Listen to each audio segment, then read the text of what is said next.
So now I request Dr. Biteshwari to initiate the proceeding. Dr. Biteshwari.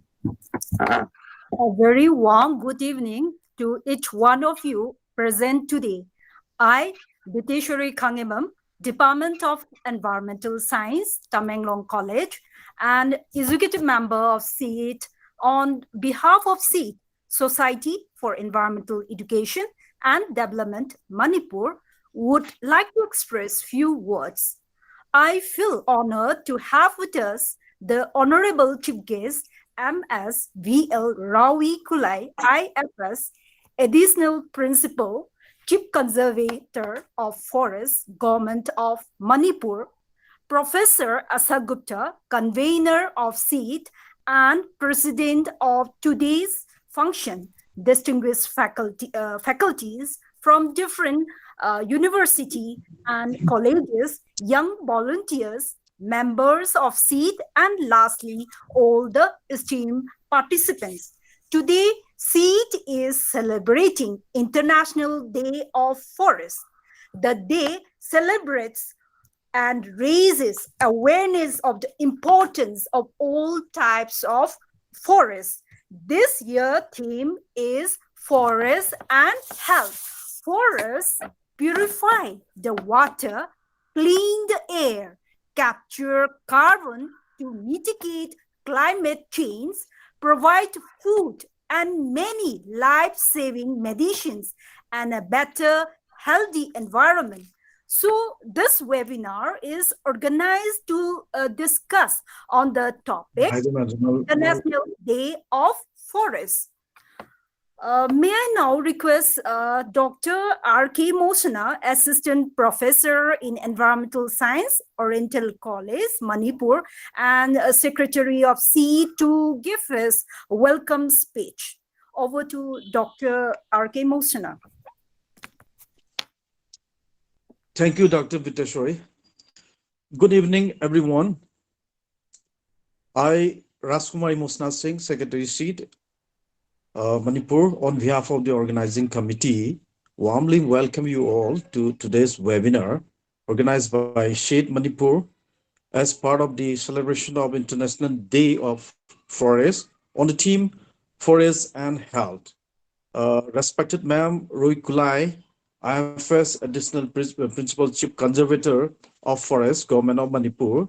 It's our great opportunity to have you as our lone speaker of today's program. I heartily welcome you, Madam, to today's webinar.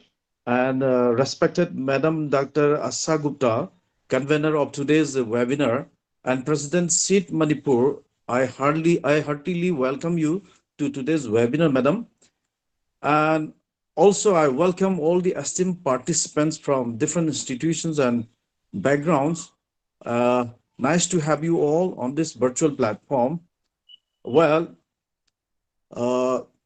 as Dr. Biteshwari has just mentioned, the United Nations General Assembly first proclaimed the 21st March as the International Day of Forest in 2012 for the first time to celebrate and raise awareness of the importance of all the types of forests, as Dr. Biteshwari has also mentioned. On this particular day, countries are actually encouraged to undertake local, national, and international efforts to organize activities that involve forests and trees, such as tree plantation program or any related activities like hiking or any awareness program that involves students and children's.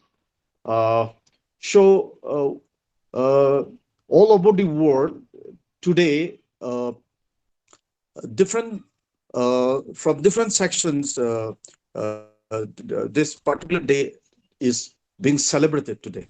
Though we talk a lot about the forest and discuss its importance at length, we seem to forget oftentimes that that every aspect of our life, from food, medicine, water to wood to water, even oxygen, is linked with forest in one way or another. This today, this very day, it's a day uh, we all need to be reminded of the importance of forests. Uh, in fact, forests give us so much to our life and wellness, and its ecological functions and services it gives are just tremendous. It serves as giver as well as protector. Sustainable management of forests and sustainable use of forest resources are key to combating climate change, and so is the prosperity as well as well-being of current and future generations. But despite all these priceless ecological, economic, social, health benefits, forest goods, so many benefits are given by the forest, but still, forest is not far from the danger, always endangered by fires, pests, droughts, Jum cultivation. Now, in our state, Jum cultivation has become synonymous with the poppy plantation. And others unsustainable practices are also going on that involves use of chemicals and fertilizers, which are very unsustainable. Yes, some of the threats are natural and some anthropogenic, no doubt. These are the challenges we are witnessing in the context of Manipur as well as the present global scenario. Coming to the context of Manipur, also we know so many issues are being witnessed now, but we know that the state of Manipur is endowed with rich biodiversity, with many endemic flora and fauna taking shelters in varied habitats or forest types. There are, as per the champion and set classification of forest types, 1968, the forests in Manipur belong to uh, at least 11 forest types. Among those types, East Himalayan subtropical wet hill forest has the maximum forest cover with 33.69 percent of the total forest cover, followed by East Himalayan moist uh, mixed deciduous type of forest with 24.48% of the total forest cover. Summing up, mm, my point is that the state owns diverse habitats, giving shelter to rich flora and fauna. For instance, as per record, out of 126 species of bamboo reported in India, 53 species are found in Manipur. This is as per record of the forest report.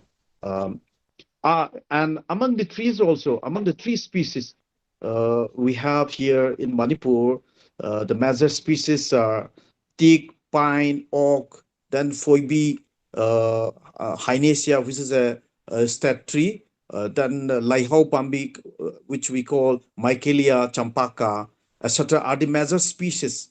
But now these species are also under serious established threat.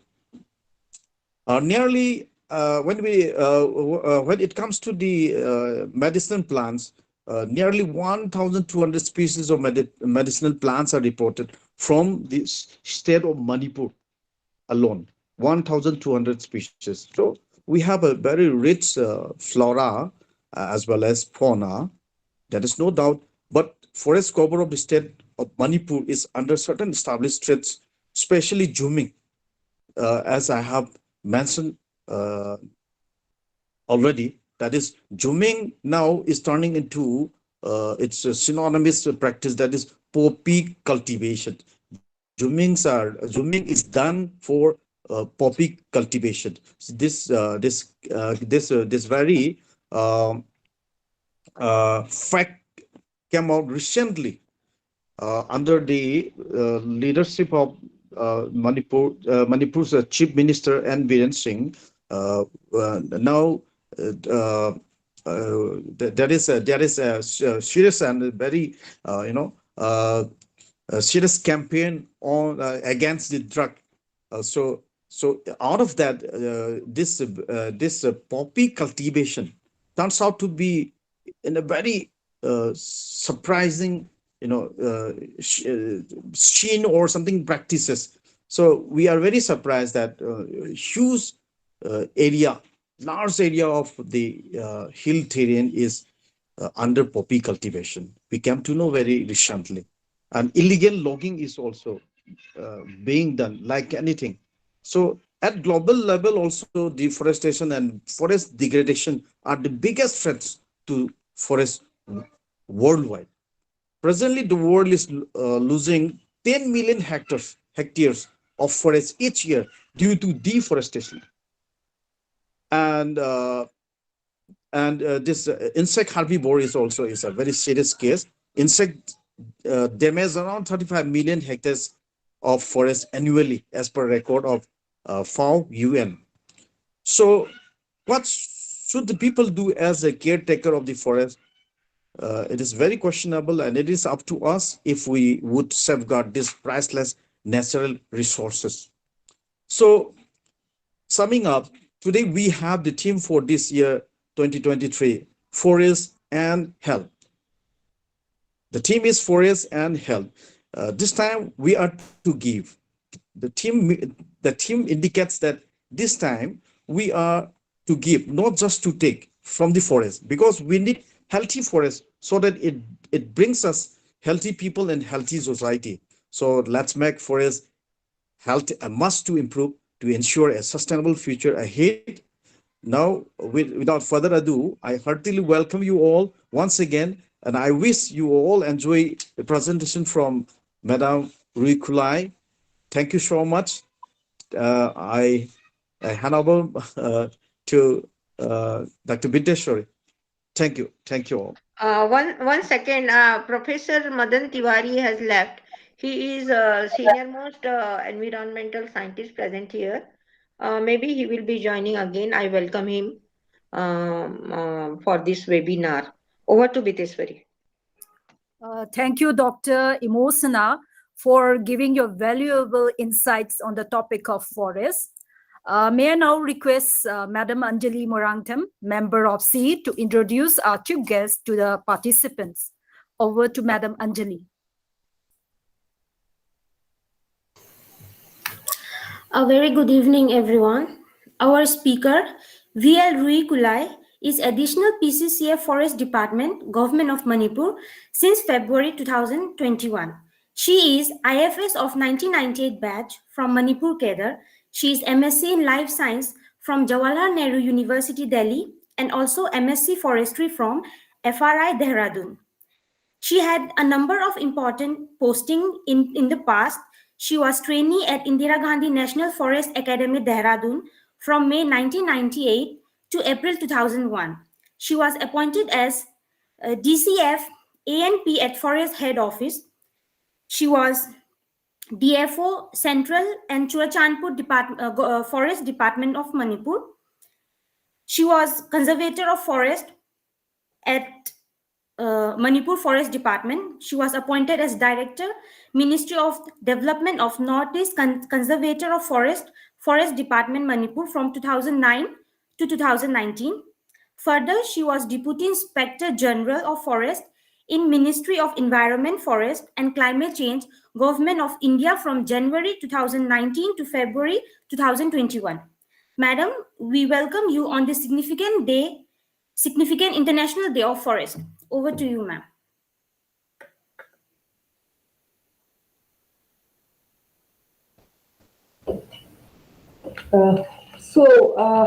Thank you for the very generous introduction.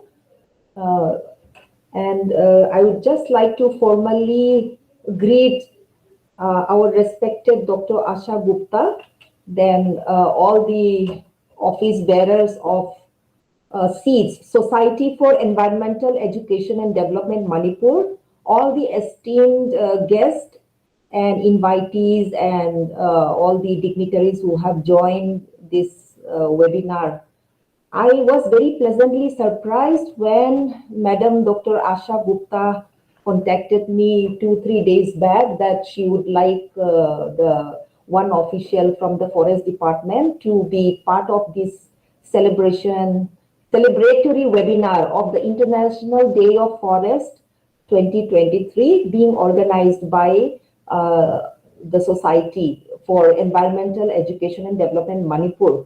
So it was a real pleasure to get such an invitation from a very esteemed academic who has been associated with Forest Department also very fruitfully in the past. She has been, I heard from my senior colleagues that she has been very fruitfully cooperating with the department, taking very important assignments and delivering also on whatever work she has been given to do. As a government official, I can very confidently say that the contribution of the academics and societies like yours have really made our department move forward, because every day we who are in the government, we sometimes we do not have the leisure to actually go into very deeply into new topics or generate good ideas for further research into all these forestry topics, because the government also has many duties towards establishment, etc. Anyway, apart from that, I'm really very privileged and proud to be part of this webinar. But before I give any presentation or any inputs, any contribution to the webinar, I would just like to say at the outset that the theme of this year, that is forest and health, that is, as a forest official, I also do not have any specialization in this topic. But as a layperson and as a person who belongs to Manipur, who is always intrinsically close to forest in and around us, I can say that forests have a very, very important impact on our everyday life. Even if we are not living very close to the forest, just the sight of a hillock, like Sendra hillock, even that much is enough to lift our mental and physiological health. So I really appreciate the topic which has been chosen by the United Nations. And most of the things which we can discuss today, it has been very well brought out in one publication by the Food and Agriculture Organization of the United Nations, which they have published in 2020, plus the State of the World Forest Report of the FAO, which is brought out every year. It has really given a very good description and dedicated a lot to the topic of forest and health, which I assume is very much a direct effect of our, pandemic, which is not the COVID-19 pandemic, which we all suffered from. And these are the two basic materials which are available at the international level now, as I can see. And there is not much which we can go beyond this apart from our own local understanding in our own state of Manipur. And I will be giving a few slides which will just encapsulate what has been discussed in these two documents. Further, I would also like to, since all of us in this webinar today mostly are not from my department, I would say, and I assume that the statistics of forest in Manipur may be known by some, like our Dr. Imo, but some may not be very knowledgeable about it. So I'll just read out some of the statistics of forest of Manipur as a starter to open our minds towards the forestry scene in our Manipur state. So Manipur, as per our official records, the recorded forest area is 17,418 square kilometers, which is roughly 78% of the total recorded area of the states, that is 22,327 square kilometers. And as per the Forest Survey of India, Dehradun, the forest cover of Manipur is 16,598 square kilometers, which is 74.34% of the state's geographical area. And as we all know, forests of the country are governed by the Indian Forest Act 1927, under whose provision some areas are, demarcated as reserve forests, which are very rigorously protected and by the Act. And in Manipur also, we have reserve forest and protected forest also, which is covering 983.81 square kilometers and 4,171 square kilometers respectively. And this reserve forest and protected forest account for only 4.4% and 18.2% of the total geographical area of the state. As per the National Forest Policy 1988, Manipur, as being a hilly state, we need to have 2/3, that is at least 66% under forest cover. Now, this 66% is quite high, but it is a very ideal state to be in. As of now, we do not have this kind of forest cover in the we have 74.34% forest cover, but the quality of the forest cover which we have is very poor, I would say, because of so many reasons. Mostly it is degraded forest, dense forest, very dense forest. We have very little percentage of that. As already discussed and already presented by the previous speaker, Manipur forest is facing a lot of problems. We are facing huge deforestation, degradation, and the main reasons for this are jhum cultivation, definitely, illegal poppy cultivation. Here I would say that jhum cultivation is not always for only illegal poppy cultivation. It is the livelihood of a very good large population of the rural areas. Illegal poppy cultivation is done in the hills, definitely, but not all jhum cultivation is for poppy. Jhum cultivation is for paddy also and for vegetables also. Forest fires, illegal mining, encroachments, and development projects also, which leads to diversion of large areas of our forest. So this is the basic introduction to the forest of Manipur. And one point which I think all our esteemed participants would like to know is that Manipur has lost a lot of forest cover from 2003 to 2021. It has lost at least 621 square kilometers, which is very large, very high compared to other northeastern states. And it has sounded alarm bells in the department also, in the ministry also, and as we all know, the government of Manipur is also really shocked by the amount of degradation and deforestation going on, and is in a very proactive mode right now. We are putting up a huge fight to recuperate our forest area, to rejuvenate and to control all these illegal activities.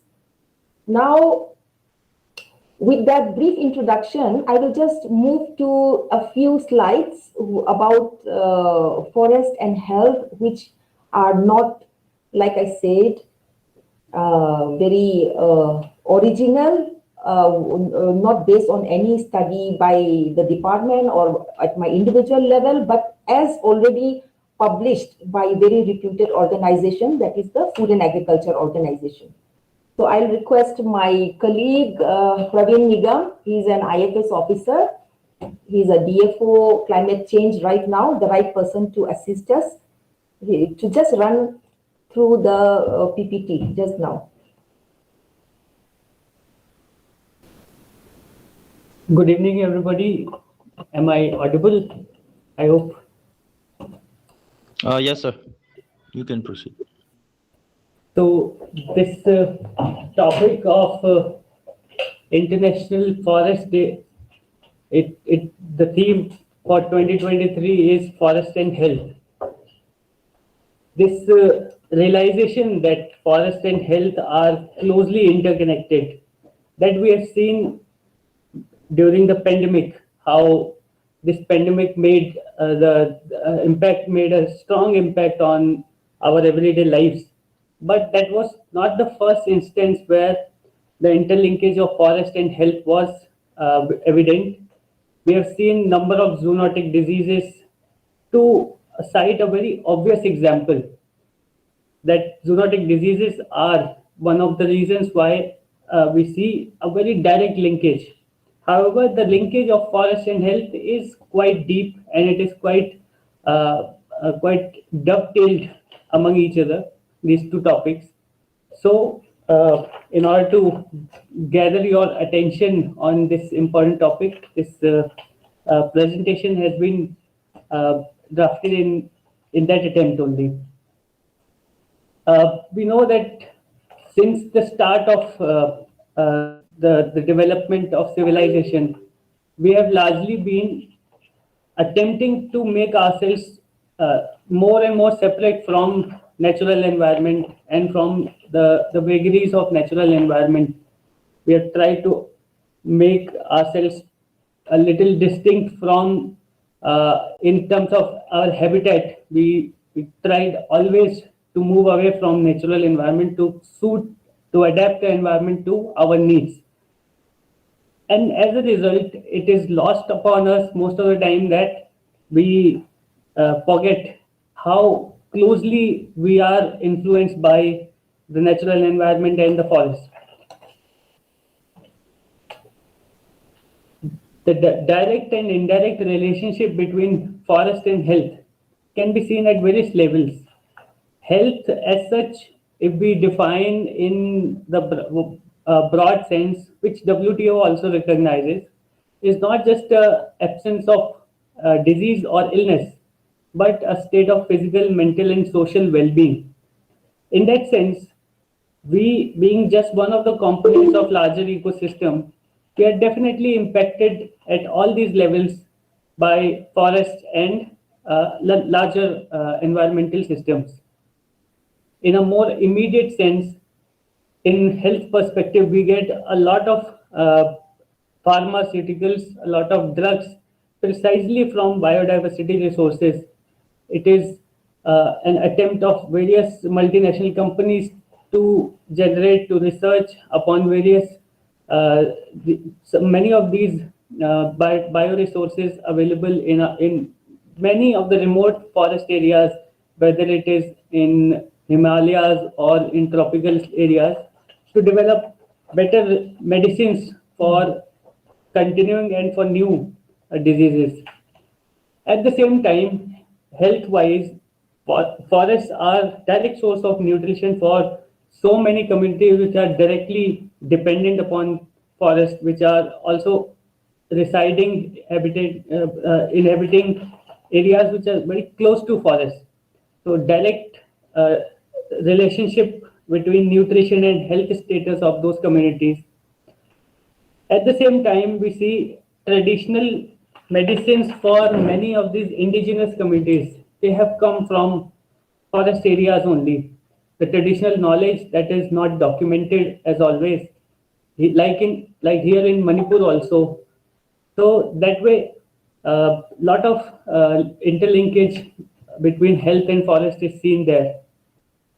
And in today's times, where globalization has made everything very intricately linked across the globe, this direct extraction of resources from forests, whether it is for food purposes, these trends of superfoods, and for all sorts of commodities that forests provide, that impacts not only the immediate health infrastructure, the immediate health conditions of people in and around forest, but also as a global impact.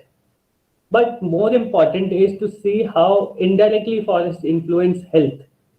Uh, it is very well known to all of us that forests are the most important component in influencing temperature, climatic conditions, which are an important determinant of how communities live their lives. Public health at a general social level is directly impacted by climatic conditions, by disasters. So forest and physical health in the sense that that is the most visible aspect of health systems. So physical health in communicable and non-communicable terms. Majority of the diseases now which cause global mortality are non-communicable, which can be categorized into four groups of cardiovascular, pulmonary and respiratory, these kind of issues which almost 60% of deaths are caused by these. And at the same time, communicable diseases, they are prevalent at individual level as well as at a larger social level also, because they are communicable, they spread very fast. Sometimes they turn into epidemic and pandemic. These aspects of physical health and also the deeper aspects of immunity and immunoregulatory systems, they are directly and indirectly influenced by forests. We know forests act as a reservoir of lot of pathogens, and the wildlife there also harbors lot of genetic diversity. So it is quite natural that some of these pathogens, some of these vectors will emerge and cause diseases, and also in a way influence the public health system. But at the same time, forests have a very close interrelation with mental health. Here, mental health, we've seen modern lifestyles that is characterized by a stress and tensions of everyday living. And that is why forests play an important role. Now, more and more urban populations, more and more people who are well to do also, they want to find a retreat to these natural areas. The ecotourism and jungle retreat, those kind of trends have become very fashionable these days, as well as they provide people to escape from urban settings to basically have a mentally rejuvenated state, increasing their productivity. Many MNCs also sponsor these kind of things. At the social level, we have seen uh, food security, water security. These are two very visible aspects which are recognized more and more, even in terms of international relations. But forests also have a bearing on gender rights and development. Women folk in various communities which are yet to develop at a certain level in low income areas, they are dependent upon the lot of time and energy goes into provisioning for water, into searching for fuel wood, firewood, all those aspects, they have a bearing on gender dynamics of these communities. We know in India also a large percentage of rural population, it has been traditionally dependent upon firewood, and the indoor pollution has been one of the important factors which leads to pulmonary ailments in women folk. But at the same time, at a social level, cultural and spiritual aspects of life, which obviously is linked with larger well-being of that community, they are very much integrated with forest. We know many traditional fairs, many traditional customs are directly centered around that. Now, coming to health risk and forest, we know degradation of forest has contributed to a lot of negative consequences. In a more direct sense, a decline in nutrition level of indigenous community has been seen. We know that from various surveys, one of the recent one was in 2019, there was AIMS survey where they saw how protein intake has reduced among traditional communities because their dependence and relation with forest has declined, and they have increasingly become more reliant upon government sponsored schemes for food grains. That has led to increased morbidity levels also. And these communities which are more dependent upon forest, because of a disruption between their relationship with forest, they are more prone to having poorer socio-economic indicators, and also mental health issues like depression, alcoholism, and inter-community conflict. All those things are emerging. They are very well researched in various surveys.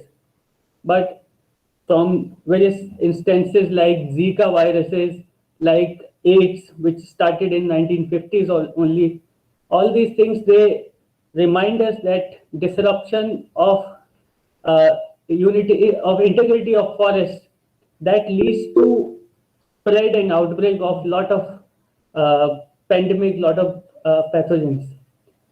Discussion time भी चाहिए ना. And in context of hazards and disasters, we know that forests, whenever they are compromised, they lead to amplification of impacts of disasters. In degradation, we have this very integrated cycle of agriculture, logging, and urban areas, which lead to zoonosis.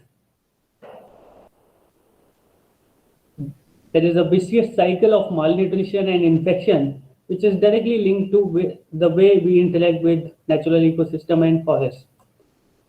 Forest loss not only impacts human life, but it has another other way around relation with human life and wildlife health also. Many diseases like canine distemper virus, they originate and spread from domestic animals. In Africa also, we have seen a lot of populations of lions were threatened because of this distemper virus. This is canine distemper. This spreads into canines, but for felines also similar virus is there. And human wildlife conflict also becomes important factor, especially in areas where the forest department is struggling to manage the population of these impacts on forest health are also visible in our own state, where shifting cultivation, illegal poppy, and forest fires nowadays, uh, development projects leading to fragmentation, all those things are compromising upon the rich resources. Now, the question comes on what to do in order to manage this nexus. The FAO report, which ma'am was referring earlier, that has suggested adoption of One Health approach at a policy level. One Health approach, I would like to draw your attention on. This is a new emerging concept where health is seen in a more holistic and comprehensive manner as not only health of people and not only as health of animals, but health of planet itself. So this is close to what sustainable development concept used to be, but from health perspective.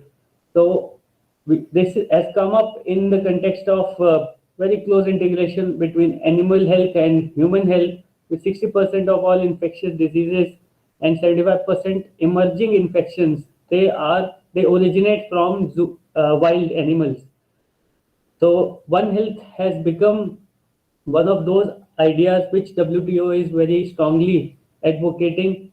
It can help us deal with emerging pandemics and issues like antimicrobial resistance, which has been a cause of mortality due to TB and all these things. At the same time, on the issue of what to do, we need to have a basic reform in our economic system. Till now, we have been dependent upon consumption, and that leads to more production, which is not sustainable for either people or the planet. So, more of circular economy is required. Similarly, urbanization has been one of the causes of forest destruction, and it is also linked with increased vulnerability of health system, public health. So more green urbanization, like ideas like Miyawaki system and green spaces, green belts, those are very relevant nowadays, and they are being adopted in many of the states like Telangana. Then we have to have a fresh look at development concept itself. Till now, our development has been economic centric, mostly on improving infrastructure, per capita income. But since the concept of sustainable development, and more closely since 2015, when SDGs and Paris framework they were brought together, we have developed a new insight into development, and now we need to take one further step towards integrating this into forest health and community and planetary health system. So these are the things which we have been trying to draw your attention towards. Forests which provide us medicines, which shield us against future pandemic, but at the same time we are losing the size of South Korea every year, and more area is being degraded. So these are the causes of worry. But at the same time, new and emerging concepts like these reforms which I have just suggested, they can help us tide through this issue. Thank you. So, respected members, that is our small contribution to this webinar. And in fact, we were expecting to learn a lot from other members also. So we hand over our time to the organizers. And thank you for listening patiently to our contribution to the webinar. Thank you. Thank you for sharing your profound knowledge with us. Now is the question and answer session. So I ask Professor Addl to take care of this session, which will be followed by her presidential speech. Over to Professor Asagupta. Yes. So I now want to initiate the interaction session, and I will like to listen from the participants, from the invitees who want to have the queries or who want to have interaction or free discussion on the subject. So let us initiate it. And first, I want to invite Professor Tiwari, who is here. Sir, it will be nice in case you give some input here. Hello, ma'am. Yes, sir. Hello. Good evening. Yes, sir. Yes, sir. But my conclusion is this, that save forest, conserve forest, and save biodiversity. Again, I'm saying save forest and conserve biodiversity, or conserve forest, save biodiversity. That is my view, madam. Okay, On sir. the Okay. International Day of Forest. Okay, sir. We understand that the forests are the reservoirs of biodiversity. Biodiversity is very crucial for our significance, for our existence rather, and it is our heritage. We have to protect it, we have to conserve it.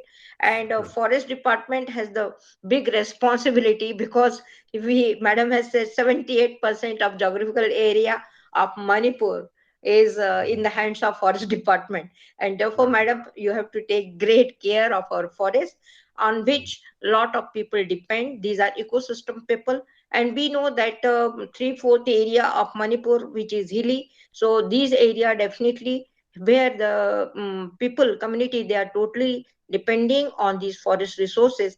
Their livelihood, their support is very crucial, and we depend totally on the forest. So sir, you have rightly said that if we have to conserve the forest, the biodiversity which is there, it is to be conserved, it is to be taken care of. It may be in situ conservation, it may be ex situ conservation. So whatever is the way, whether we have to expand our protected area network, whether we have to have more sanctuaries, whether we have to have more national parks, or we have to have our traditional, our indigenous scientific cultural way of presentation, which madam has pointed out in her presentation very nicely, that the culture, the taboos, the myths, they are very greatly, they're playing great role in conservation of diversity. So that is very significant. And in Manipur, in Valley, for example, we see that there are sacred groves, and these sacred groves are there existing in every village. And though the area may be small or big, the particular diversity in that area, it is protected there. which is not to be cut, which is not to be exploited. However, with the time, the things are shrinking and the changes are happening. Still, we can boast that the diversity is protected. Similarly, in the hill areas, the resort areas are there where the people are protecting. We have been to Nagaland where we are seeing even in shifting cultivation area, the people are wise enough to protect the tree like Alnus nepalensis, which is nitrogen fixing tree. They are not cutting it. They are not burning or slashing it. They are keeping it so that further the regeneration will take place. So, I mean, just to emotion also, I will like to say that shifting cultivation in the olden time, it was a ecological way of getting the produce from the hilly areas, hilly terrain, which are very difficult, where plowing cannot be done, where people can walk with difficulty. But those persons, the children, the women folk, the young girls and others, boys, they can run there. They enjoy that environment. And it is not one cultivation. Of course, the vicious circle is happening. It is occurring because of many factors, which we will not discuss at present. But however, it is sequential harvesting, and we have reported 28 to 31 different types of plants species which are growing in shifting cultivation area. It may be cereal, it may be pulses, it may be vegetables, and different type of things. So I think in the past it has been a very successful ecological way of having the produce in a very difficult terrain. And of course, it was the aim was sustenance. However, with time, the things are changing, and we have to take care of it. And Madam Department is there to take care of it. Yes. Any other person now? Any other participant Madam, want to have the question? Madam, Yes, sir. one thing I would like to say, social forestry is also needed. Social forestry. Yes, sir. Yes, sir. Yes, sir. Social forestry also needed, madam. Yes. Yes, sir. It is need of the day, and Social then forestry. there are committees. Madam has already said that JFM are there and other committees are there, and then they must be taking care of it. Any other participant, please? Hello. Yes, Good evening, Shashi. everyone. Yes. Thank you, ma'am. Ma'am, I have worked on this forest in two sites in Senapati district. During my study, I got a sequestration rate of about 5 to 6 mg carbon per hectare at that time while I was working. But now things have changed, many things due to this interferences, human activities. So, what steps could we take up so that the restoration of the soil carbon can be maintained in future also? What steps should we take up to protect the forest ecosystem?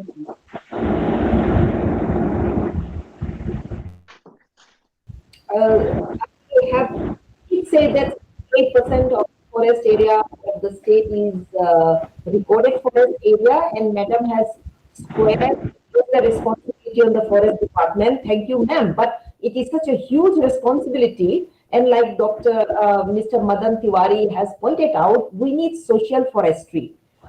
The department cannot be fully responsible for the 78% of the geographical area of the state to maintain it in the ideal forest condition. It can never happen. It will happen only when the public is proactive and on their own they do it also, and it is already happening also. Um, these are there, but these also have to be time to time motivated, make them awaken. They are active when we guide them, but sometimes the enthusiasm goes away when we lose contact with them. That is very much there. So I appreciate the comment that social forestry is very important. Now, Ms. has said that she has noticed that the quality of carbon sequestration has really gone down in her research plot. I cannot a specific scientific solution right now. I can say very confidently that best ways of enhancing quality of forest is closures. Closure means you close it, protect it, fully protect it, untouched. You don't need to make any intervention. Protect it from protect it from cattle, make a very specific plan to protect a specific area. This is being very, it is done at the experimental stage in Kangpokpi area, where there is a German funded project, community sustainable forest management is going on, and it is being done in 2 locations in Kangpokpi. So we are watching this closure activity with much interest, because if it is successful, we can replicate it in other districts also, like your Senapati research plot area. And I am very optimistic that this research plot of closure will be one of the, most natural, inexpensive, and easy way to improve and restore the capacity of the forest for carbon absorption, water retention, and producing all the good vegetation and biota, whether small animals, microbes, or even rodents, animals, any level. So I would say the best way which I can think of right now at this point of time, with something which is also scientific but so simple, is closure of an area. I hope that helps, that answers part of the question at least. Thank you. Thank you, ma'am. Dr. Hello. Shashi, Madam, you wanted to ask something? Dr. Shashi Yeah, Agarwal? yeah, I would like to ask. Yeah. I lived in Maharashtra, Chandrapur, and nearby the Tadoba National Park. And man-animal conflict is a daily basis in the news, appearing in the newspapers. So, what are the measures to preserve these things? How to preserve these man-animal conflict? As far as in forest department, we have seen in many other states, Tadoba also, I think they will surely know the managers there. When animal conflict happens in natural areas, mainly because of loss of habitat for the animals. The animals get so, they have their own preferred area of operation, whether it is a carnivore or a herbivore. So when human pressure is so much, human beings, we are very enterprising, and we like to, we have more area for our operations, whether farming or, commercial activities in the forest. So when they get pressure, the animals which have already been living peacefully, they are prone to, when they come into contact, they display very unnatural behaviors leading to man-animal conflict situations.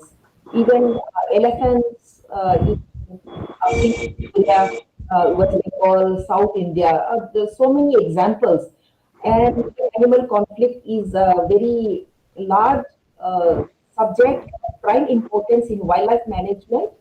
And in Manipur, I am happy to say that at least apart from sporadic incidents we have seen in the past 5 years, animal conflict is something which is always to the detriment of the animal. I mean, it is a very sad thing, but not like other states where human lives are lost continuously. In many states, many human lives are always lost. Like in Himachal, also leopards are a bit managed because of the loss of habitat. So I will look at this, and maybe my colleague can also speak something about man-animal conflict. What could be one of the causes we have said, whether he has some input to give to our members. Thank you, madam. Thank you so much. From my may I side, have a question, ma'am? Just wait 1 second. Madam want to say something? from my side, there is one input which I would like to add to what ma'am said.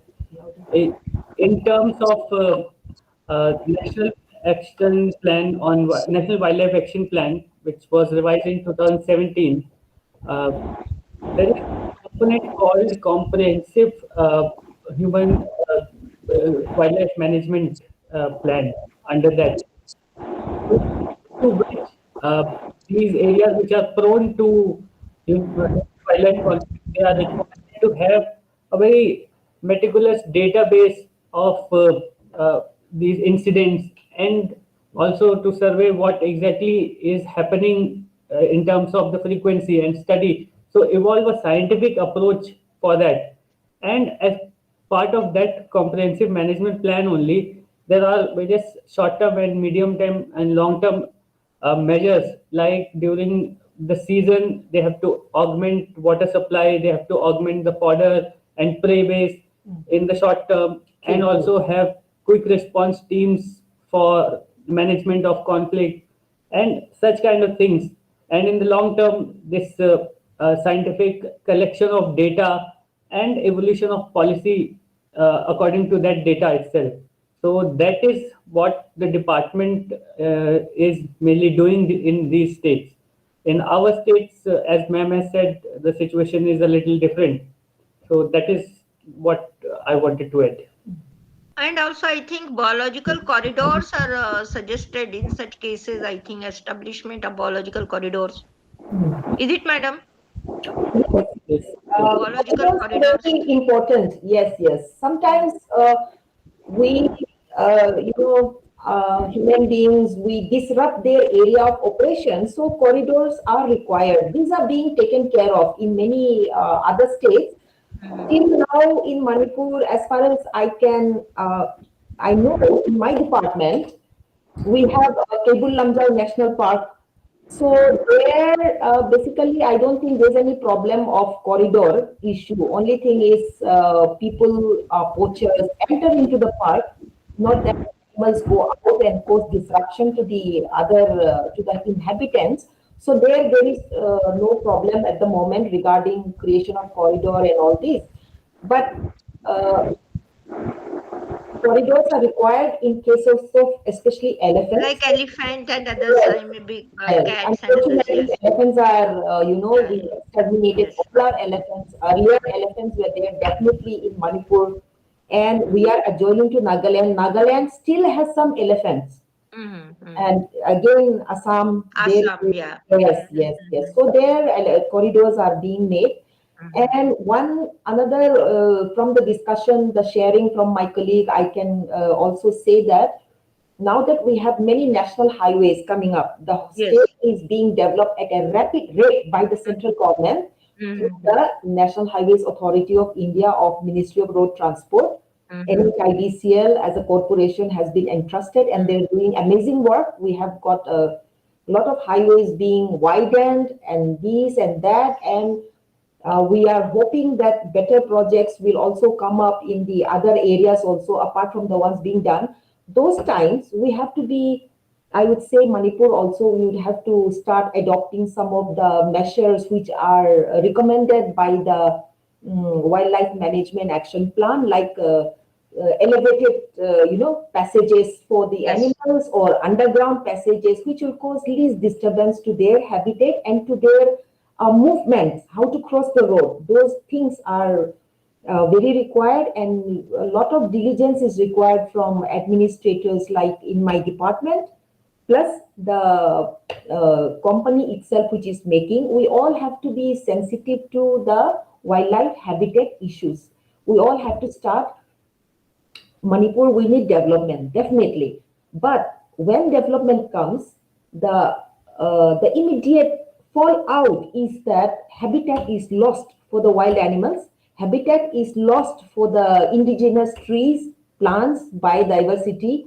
In all these cases, we need a lot of remedial measures, and it is, I don't think it is possible for only forest department to do this. Even public academicians, we have to raise our voice more, that this company, that company which is making this road, it may start thinking of doing this for the wildlife, for the vegetation, things like that. We have been trying our best in the department also. Whenever some forest clearance is there, we always try to include a component of at least a biodiversity park, where the trees felled for the road are compensated in the form of a park where indigenous tree species or plants, shrubs which are lost are planted.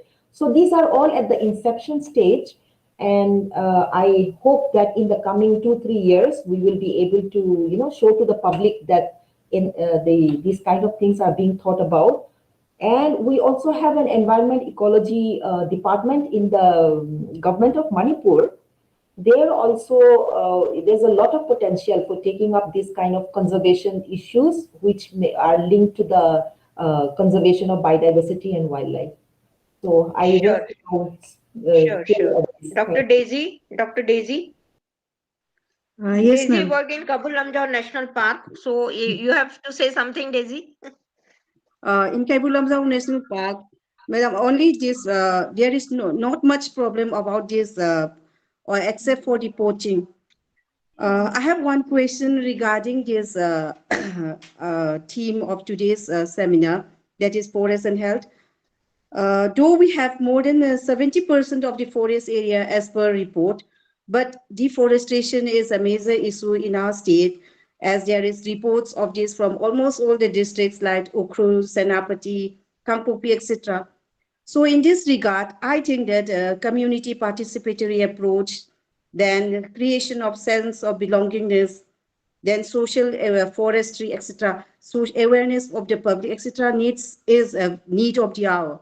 So I would like to ask, what are the steps taken up by the state government in this regard, so that there is a close relation between the forest and the man? So this is a very relevant topic, question for us in the government.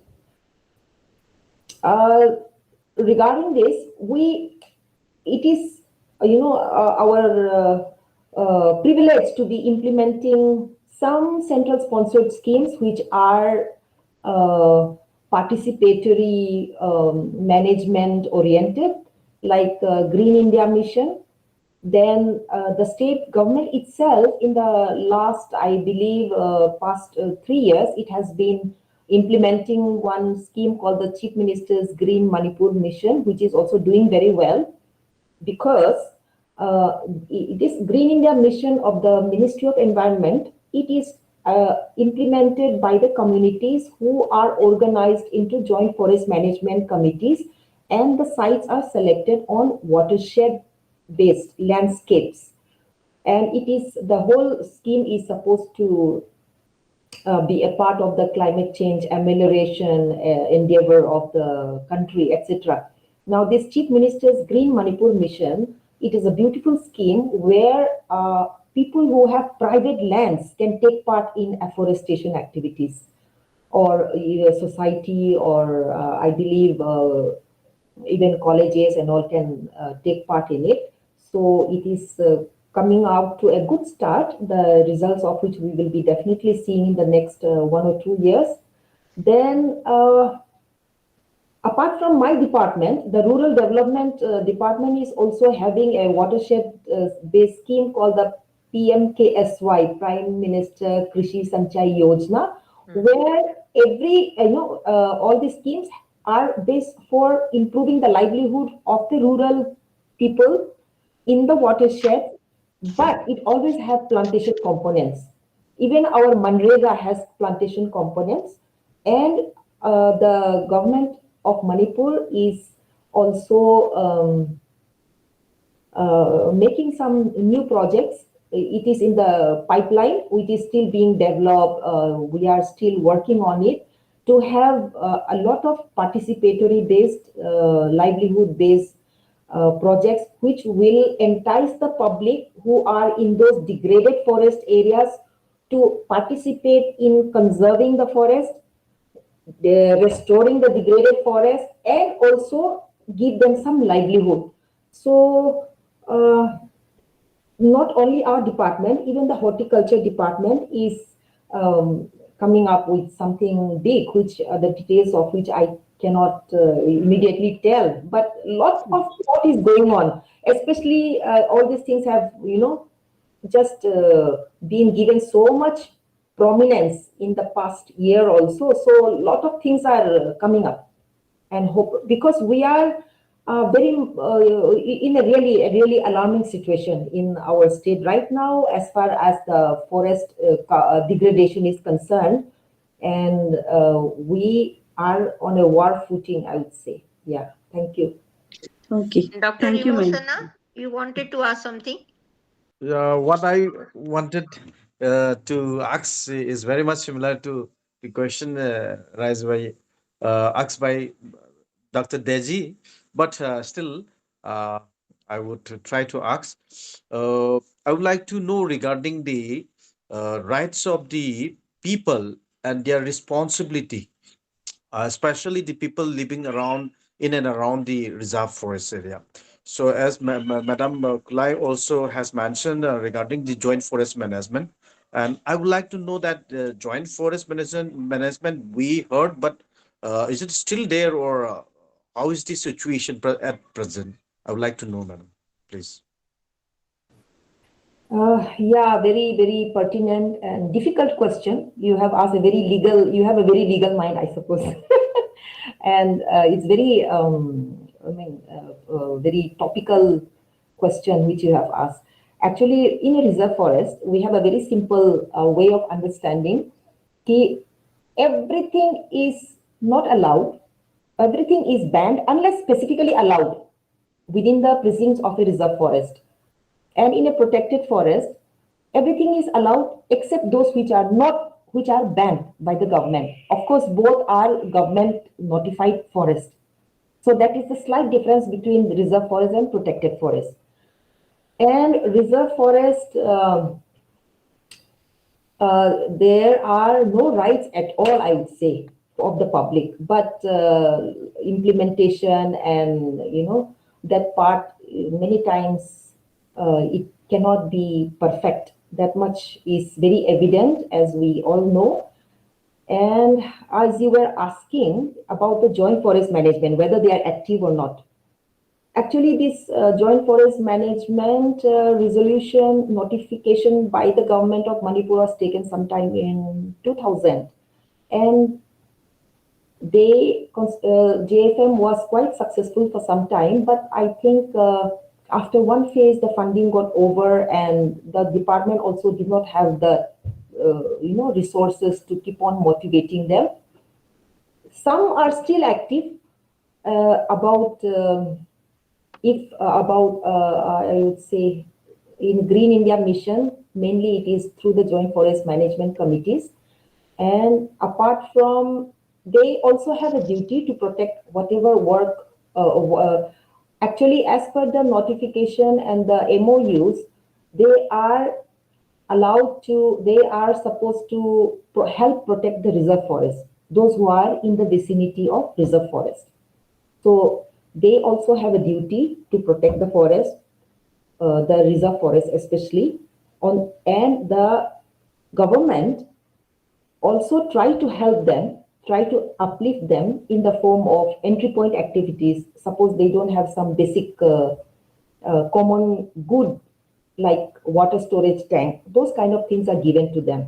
So it is supposed to be a very win-win situation for the public and the government also. So that concept is very good.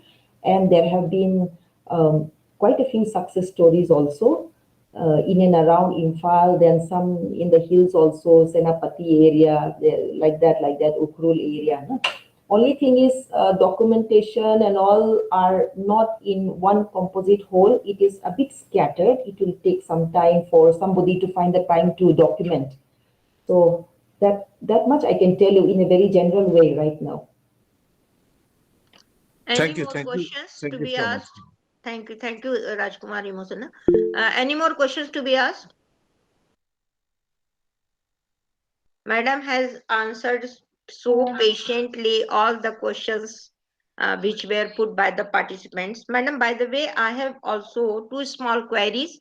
One is that for cultivation of medicinal plants, for example, whether contract farming is done in the forest land or in the hill areas.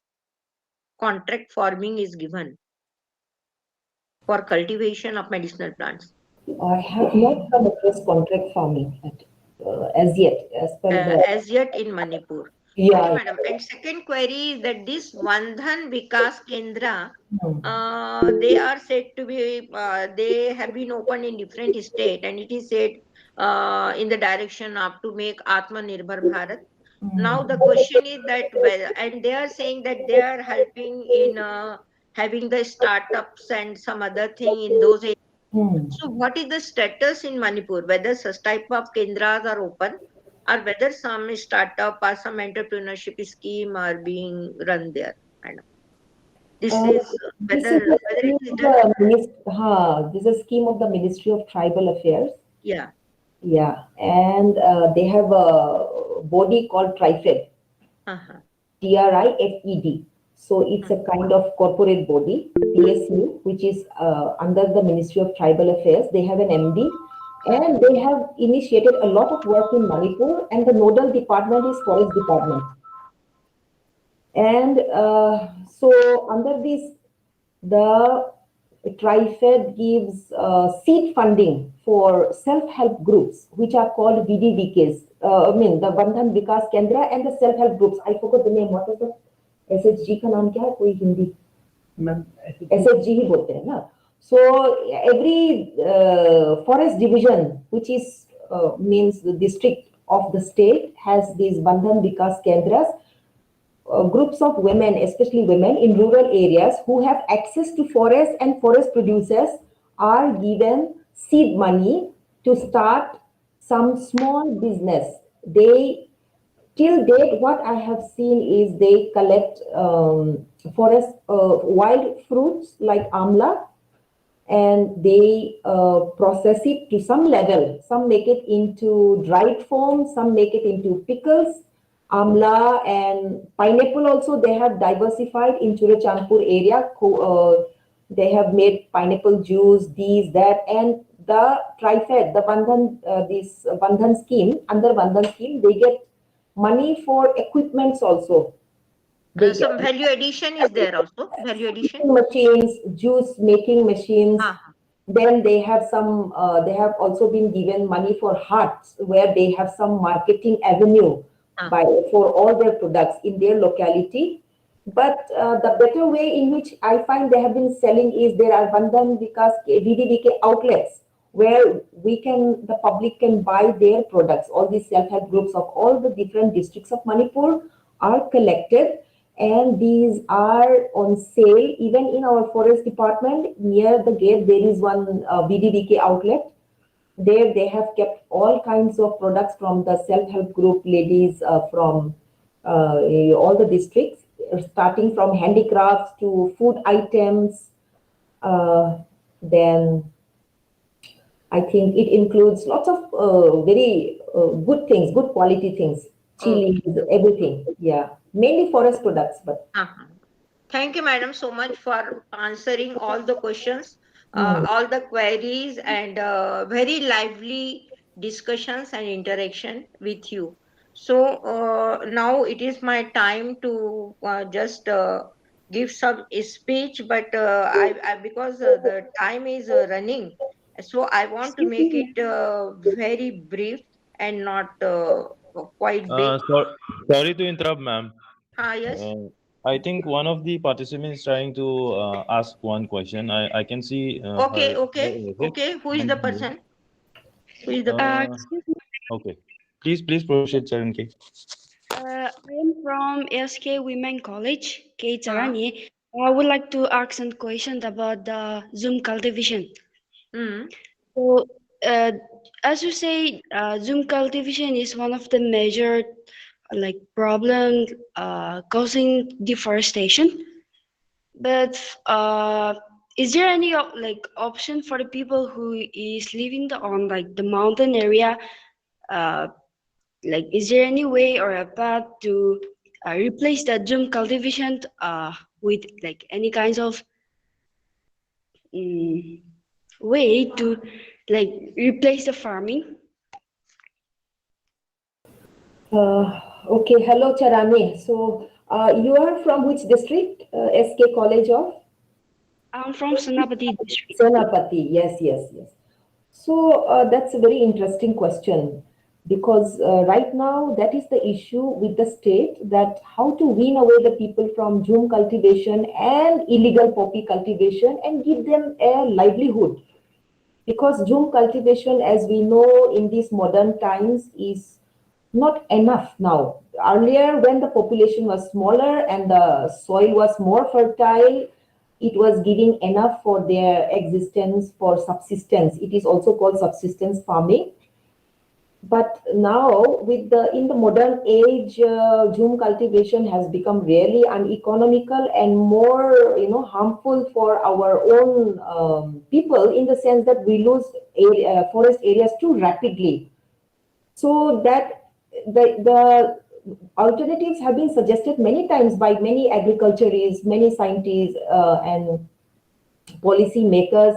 One of the better ones which has been suggested is agroforestry, where you plant uh, your crops also, but not only one variety. One would be, a permanent type of tree or shrub which will give you economic benefits, and below that you would have some economically important annual crop like ginger, turmeric, or your paddy. So agroforestry has also been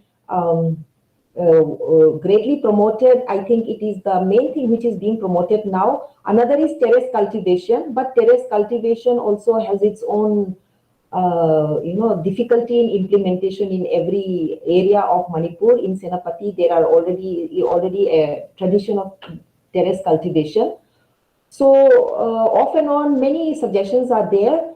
And like I said earlier, right now there is a great move to provide better alternatives to Zoom cultivators, especially Zoom cultivators and these illegal poppy cultivators, especially from the horticulture department, where all kinds of components will be there: agroforestry, commercial, etc., etc., including soil moisture, whatever it is that is recommended by agriculture scientists. And it is an age-old problem. Traditionally, tribal people in every state of Northeast and some parts of South India, it was the only way to cultivate. But it is time to give serious thought to how can we, replace it with a better type mode of agriculture. I think Dr. Asha may also have better ideas than me. Some other.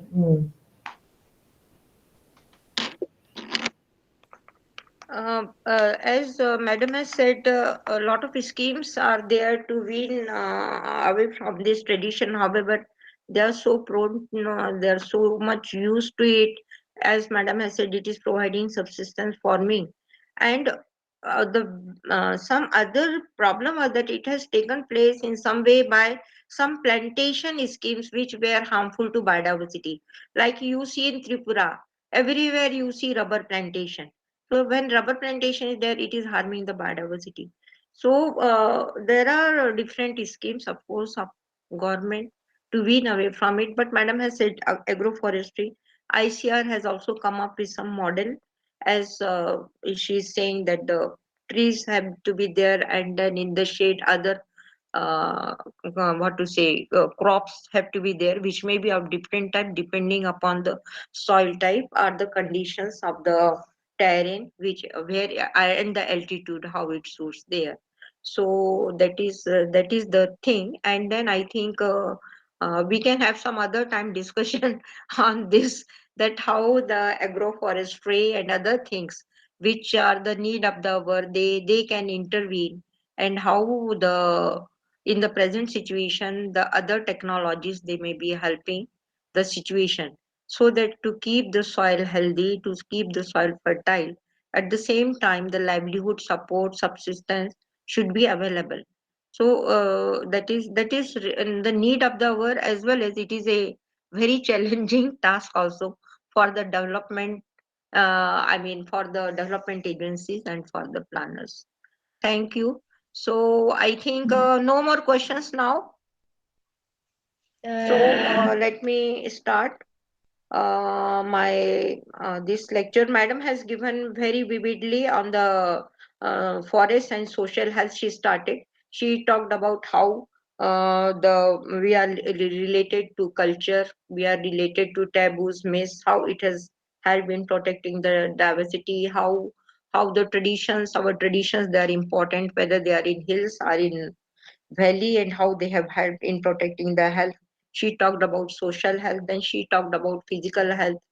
Her colleague also talked very beautifully that how the Health is to be taken in total holistic perspective, so that we want the sustainable development for this planet, not only for a small region, not for a small group of people, but for the whole humanity. As we say, as the Indian ethos is there, Sarve Bhavantu Sukhina, Sarve Santu Niramaya, Sarve Bhadrani Pashyantu, Ma Kashi Bhagavani. We don't want to trouble anyone. We want to get from the earth that much, how much I can utilize, how much it can be what to say, utilized by the microbes of nature, how much it can be decomposed, how it may be circulated. So that is the ecology and the environmental principles which we have to follow, and that message should go on this International Day of Forest. Now coming to this some other things which I want to say, that as Sir Satiwari has said, that forest for diversity and diversity for forest, like that. So we the world recorded diversity is 1.7 to 1.8 million species. However, projected is much more. That is, and 70% of world diversity it is there in the tropics. As we understand, in the for the world forest, they constitute about 4 billion hectare, which constitute about 31% of land area. In India, for example, the 80.72 million hectare is the area, which is 24.56% of the geographical area. Of course, this is 2019 assessment. There are some changes. After that. Now, when we talk of the at the global level, we know that some areas forests have been stabilized. They have increased in some countries. However, deforestation is there in developing countries since 11 million hectare per year. Our National Forest Policy says 1986 recommends hills should have 67% and plains should have 33% of forested land, whereas we have 24.6%. So on average in India. So what we need is the restoration of degraded land. Usas, lands are there, wastelands are there. We know there are dams. We are converting there. We are having development agencies where we want development.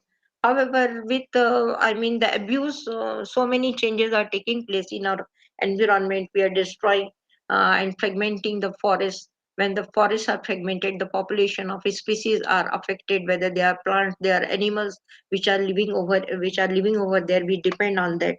So in this way, the with the because of this fragmentation, because of this pollution, diversity is affected, and we know that the forests are the abode of diversity, and therefore we are affected much.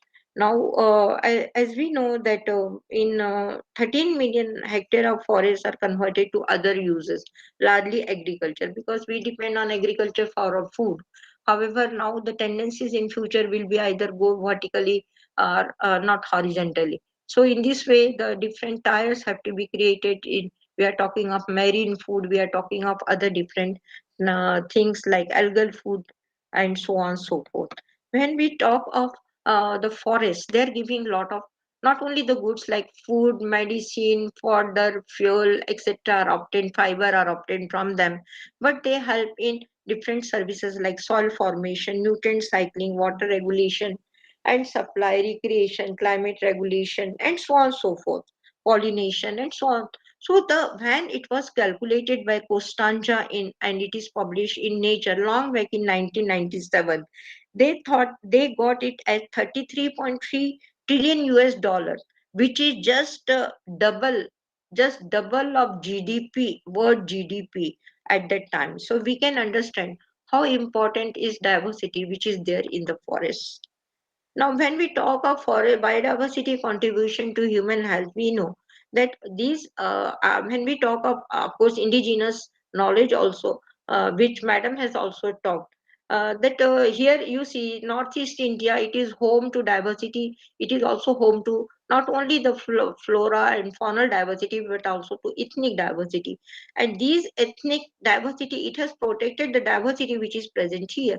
We have so much of endemism. We are living in hotspot, Indo-Myanmar hotspot. We are part of Indo-Myanmar hotspot. So here, the traditional plant medicine, for example, in general, they serve 80% of world's population. And of the most common 118 prescribed drugs in United States, 74% of them are based on plants. So, and loss of one tree species in a day, it results in loss of 3 to 4 potentially valuable drugs every year, which costs about more than 600 dollar. I mean $1 million. Now we have different type of forests. You see such a small geographical area of Manipur, but different forest types which are found in the state of which are found in our country, India. For example, we have tropical moist deciduous forest and like Chima velichae, Bahunia, Amura, different types of oak species, Castronopsis, Terminalia, Bellerica, etc. So these are all the species which are in these forests. The subtropical fine forest, not only the Pinus cassia, but various oak species like Quercus griffithii, Quercus serrata, along with Betula, Castronopsis, Acer, etc. Rust, they are found in these forests. When we talk of the tropical dry deciduous forest, for example, which is there in Indo-Myanmar border, we get Tectona, we get teak is there, very good teak is there in the Myanmar side. We have also teak. Then Dipterocarpus, tuberculatus, turbinatus, melanoria, Delania, xylia, and so on, so on and so forth. We have so many orchids, we have got so many bamboo species. We are very rich in the fawn. We are very much rich in fawn allies. We have very good Musa and Piper and citrus species diversities here in. Now, when we talk of traditional knowledge, as the people who are living here, they have got some myths and lore, folklore also related to these forests, and they believe that deities reside in these forests, in these groves in the forest. So when one of my students, she will be talking after some time, when she has worked on the sacred groves of Manipur for the first time, we have found, for example, the nutrient return which happens, litter fall which occurs there, the soil nutrient storage which is there in these groves. It is almost on par, which is there in the forest, which is there in the forest. Now, in these groves, some of the elements which I have narrated in these few forests, which just now I have said, these are representative species. These species which are not regenerating well in those forests, they are regenerating well in some of these groves. So it is because of the taboos that don't touch them, don't disturb them. So in this way, of course, the size is shrinking, but still, you see, we call one species in ecology as keystone species. If that species is there, the degradation, even if the degradation is there, slowly the species will come, the assemblage will be there, and the ecosystem will be built up. These species are called keystone species in the system, and these are considered ficus species. So we have seen in different groves of Manipur, ficus, different type of ficus species are there. Ficus benzamina, Ficus glomerata, Ficus aspida, and so on and so forth. So if ficus species are there in the system, then the restoration of the degraded land takes place. Then we have got very important medicinal plants in our areas like mesua, like cedrela, like Maena spinosa, Homskyida, Artocarpus, Zetropa, Xanthoxylum, Texas baccata, Terminalia, Eagle marmelas, ficus, and so on and so forth. So a number which are linked to the people. People are linked to them. They know the use of it in their own way. They're using in the traditional system of medicine. So what I want to say that we have to respect nature. We have to conserve diversity. Forest department is there to take care of it. We have to take all conservation measures, whether ex situ measure, in situ measures. We have to expand our protected area network also, and we have to take care of our traditional wealth. So if we pay attention to this traditional wealth, then we can preserve our these our taxa which are there existing in nature. If we neglect this management system which is existing there since centuries, if we will neglect them, it will weaken the sense of responsibility which community owes since prehistoric times, and it accelerates the pace of environmental degradation. So in this way, what I want to say, the cultural aspect of management, it should be linked with the scientific management of the whole range of biodiversity in protected area network and also in the forest to protect the germplasm erosion which is there at present and in future. Dr. Sinha was there in Life Science Department earlier. He worked out 1200 medicinal plants which are known to people and 430 species which are there in traditional medicinal uses. And we know that they are used as different food items in vegetables, in fruits, and different traditional delicacies. So here we know that this, as I have told, that here we are having the flora from Tibet, China, Malaysia, Myanmar, and Japan. So it is gateway of migration of flora. Therefore, our diversity is rich. Our forests are rich. Per area, how many species are there? That is more than in any other area if we compare in India. So in northeastern India, it is more. So in this way, we are richer. We have 50% of angiosperm flora, which is there in India. We have got, so much, about 4,000 species of flowering plant out of 8,500 species, which are endemic. So endemism is very high. As we have said that we have primulas, canes, bamboos, hedychiums also, along with the medicinal plants, which are very diverse. Besides this ethnic diversity, it has protected these plants since centuries. It has domesticated them. You see, we have very beautiful home gardens with different layers. We have trees there, we have ornamentals there, we have spices there. How they are protecting beautifully, and we see that in different tribes, these home gardens, they have got different element, different component depending upon their culture, their belief, their traditions. So it is the replica that how they think that this diversity is linked to them and close to them.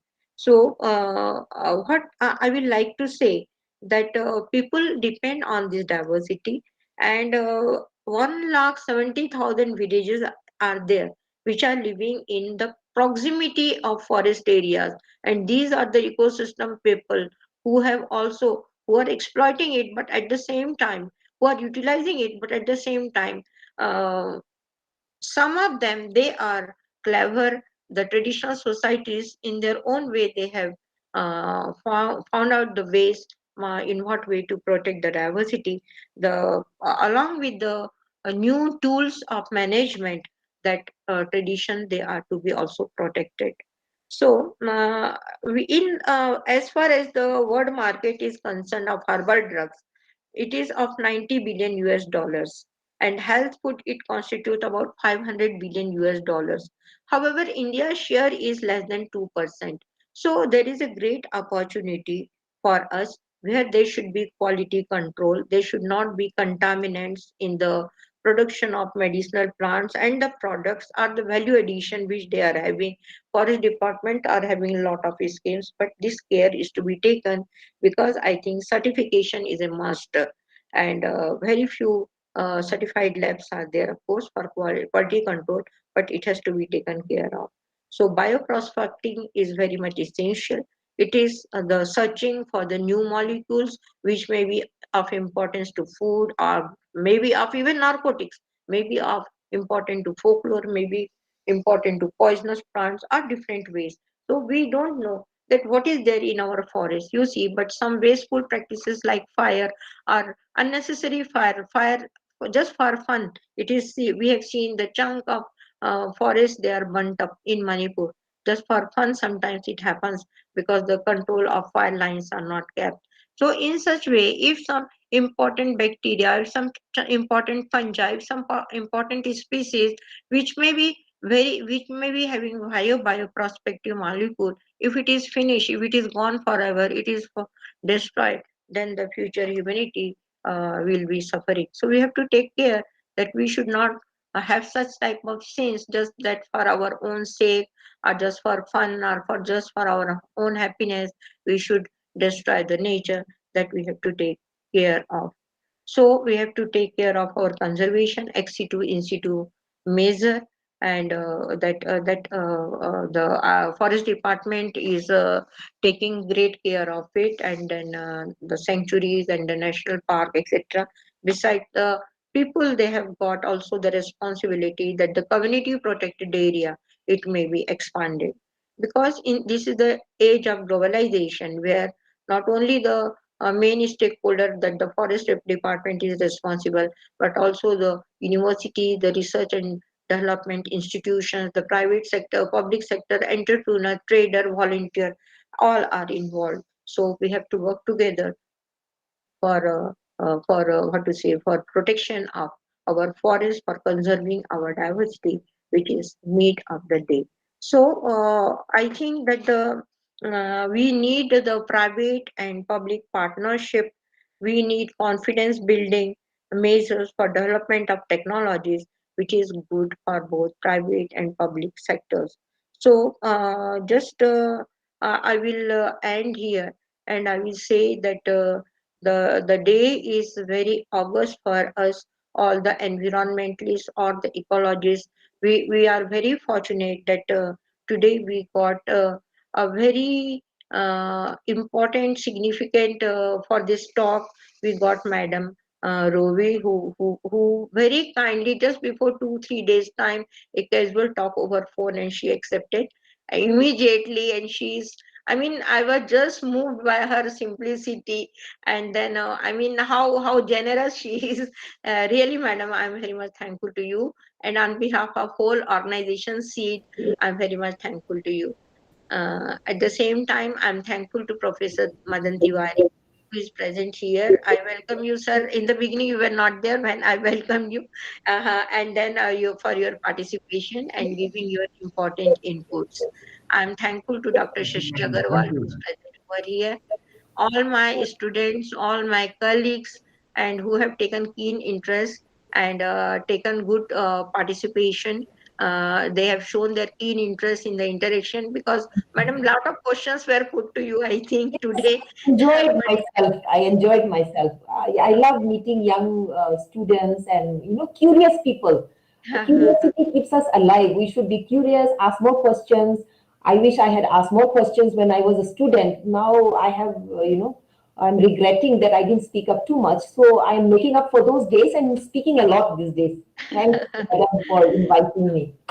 Okay, so thank you so much, and thank you everyone. Now I will hand over to Dr. Biteswari for further proceeding. Dr. Biteswari. Thank you, Professor Sedika. May I now request Dr. Ranita Ningthau Khongzam, Assistant Professor, Faculty of Environmental Science, Morang College, to propose vote of thanks. Over to Dr. Ranita. Thank you, Dr. Biteshwari.